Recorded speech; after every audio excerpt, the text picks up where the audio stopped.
नहमदहू व नसल्ली अला रसूलिल करीम अम्मा बाद फ़अऊज़ु बिल्लाहि मिनश शैतानिर रजीम बिस्मिल्लाहिर रहमानिर रहीम। अस्सलाम वालेकुम दोस्तों, मैं हूं शाज़िब नौशाही और आप देख रहे हैं दी नौशाही रिपोर्ट। दोस्तों, आज 24 मार्च 2024 है, इतवार का दिन है।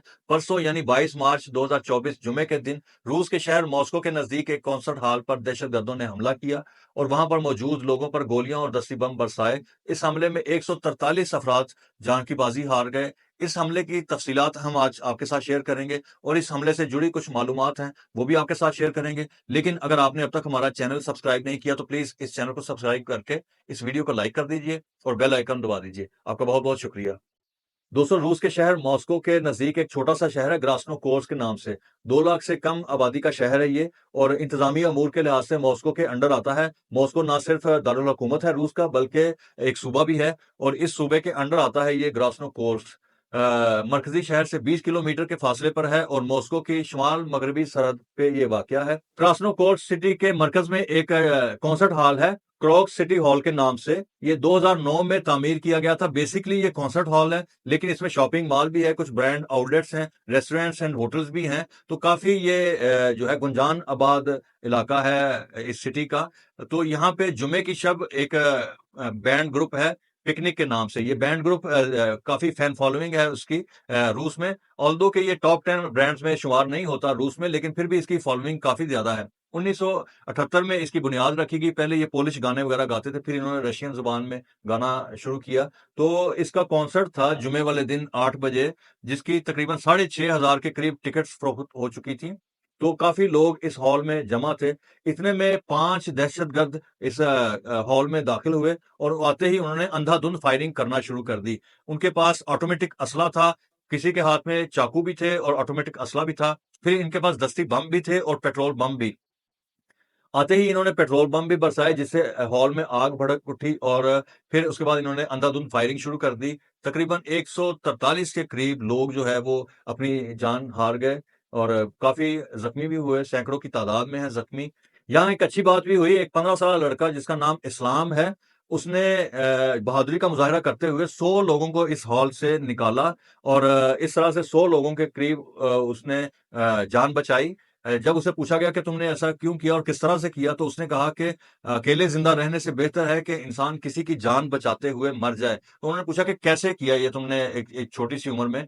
तो उसने कहा कि मैंने जब ये जॉब शुरू की तो मुझे सिखाया गया था कि इमरजेंसी की सूरत में किस तरह से लोगों की जान बचानी है। वही टेक्निक मैंने इस्तेमाल की और इस तरह से मैंने 100 के करीब लोगों की जान बचाई। 15 साला इस्लाम नामी लड़के ने जहां पे लोगों की जान बचाई, वहां पे इस्लाम का असल जो इमेज है लोगों के सामने पेश किया कि इस्लाम जो है वो अमन और भाईचारे का दीन है। तो ये पार्ट टाइम यहाँ पे जॉब करता था, 15 साल उम्र है इसकी, स्कूल गोइंग है। तो इसका जो इकदाम है पूरी दुनिया में जो है वो इसको तहसीन की निगाह से देखा जा रहा है। इस हमले में 5 दहशतगर्द आए। उन्होंने ऑटोमेटिक असलहा जो है वो इस्तेमाल किया, दस्ती बम भी थे, पेट्रोल बम भी थे, जैसा पहले हमने बताया। बाद में ये लोग फरार होने में कामयाब हुए। यूक्रेन की सरहद के करीब फरार होते हुए 4 लोगों को गिरफ्तार किया गया। रूसी सदर ने इसका ऐलान किया। उसने बताया कि यूक्रेन फरार होते हुए 4 असली जो दहशतगर्द थे जो इस हमले में शामिल थे, उनको गिरफ्तार किया गया। इसके अलावा अब तक 11 मुश्तबा अफराद गिरफ्तार हो चुके हैं। अमेरिका के व्हाइट हाउस के तर्जुमान ने कहा है कि हमने मार्च के अवाइल में ही रूस को इस हमले के बारे में इतला दी थी कि रूस के किसी गुंजान आबाद इलाके में इस तरह का हमला हो सकता है, लेकिन रूस ने इस पे जो है खातिर खा इकदामात नहीं किए। यूरोपीय यूनियन ने भी ऐसे ही खदशात का इजहार किया। अमेरिकी तर्जुमान ने यह भी कहा कि यूक्रेन इस हमले में मुलविस नहीं है, जिसका व्लादिमीर पुतिन ने बहुत ही बुरा मनाया और उसने कहा कि अमेरिका बगैर तहकीकात ये कैसे कह सकता है कि यूक्रेन इसमें मुलविस नहीं है। अगर यूक्रेन इसमें वाकई मुलविस नहीं तो अमेरिका को चाहिए कि उसका सबूत पेश करे। यूक्रेनी सदर ने भी कहा है कि हम इस हमले में मुलविस नहीं बल्कि हम इस तरह की किसी भी कार्रवाई की शदीद मजम्मत करते हैं। मजीद उन्होंने कहा कि अगर रूस की फौजें यूक्रेन में हमला करने में मसरूफ ना होती तो रूस इस हमले को रोक सकता था। बड़ा ये हमला अब हो चुका है, 143 अफराद अपने जान की बाजी हार चुके हैं।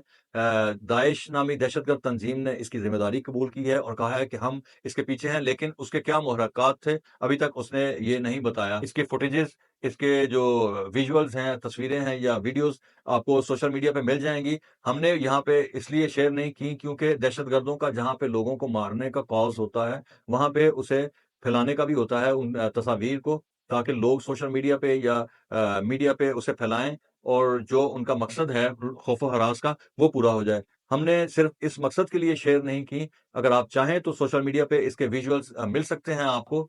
बहरहाल हमारी तरफ से माज़रत कि हम ये चीज़ें शेयर नहीं करेंगे अपने इस व्लॉग में। इस हमले में जो 5 अफ़राद शामिल हुए, बहुत ही ट्रेन्ड और तरबियत याफ़्ता दहशतगर्द थे और जिस तरह से उन्होंने इक़दाम किया, वो ये बात सोच कर आए थे कि कुछ भी हो इस दहशतगर्द कार्रवाई को मुकम्मल करना है, चाहे इनकी अपनी जान ही क्यों ना चली जाए। इस तरह का हमला पहले मुंबई में भी हो चुका है, आपको याद होगा जिसका उन्होंने इंडिया ने बराह रास्त पाकिस्तान पर इल्ज़ाम लगाया था और एक अजमल कसाब नामी शख्स को भी ज़िंदा पकड़ा था और दावा किया था कि ये शख्स जो है वो पाकिस्तानी है। इसके अलावा पेरिस में भी इस तरह का हमला हो चुका है।